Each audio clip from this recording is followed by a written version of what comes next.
আপনারা সবাই দেখেছেন গতকাল কলকাতায় মুখ্য নির্বাচনী আধিকারিক তিনি নিজে উপস্থিত হয়েছেন। আমি অনেক রাতে আমাকে একজন সাংবাদিক একটা ভিডিও পাঠালো যে উনি কলকাতা বিমানবন্দরে নেমে হাত নাড়ছে। একটা লোক তার এতটুকু অপরাধ বোধ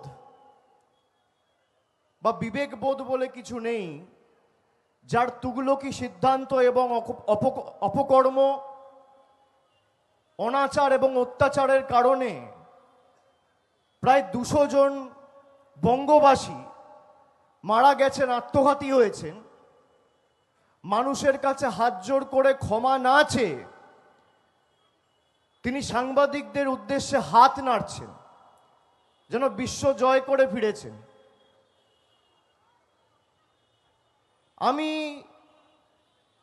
কালকে এই চিত্র দেখে কিছুটা অবাকই হয়েছি যে এদের মনুষ্যত্ব বলে কিছু নেই।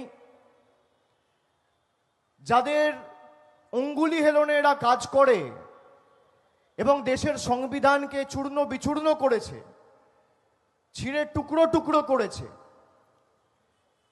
সেই সংবিধানের বিরুদ্ধে গিয়ে কাজ করে যারা দেশের গণতন্ত্রকে ভুলণ্ঠিত করেছে, তাদের বিরুদ্ধে 10 কোটি বঙ্গবাসীকে আগামী দিন জোট বাঁধতে হবে।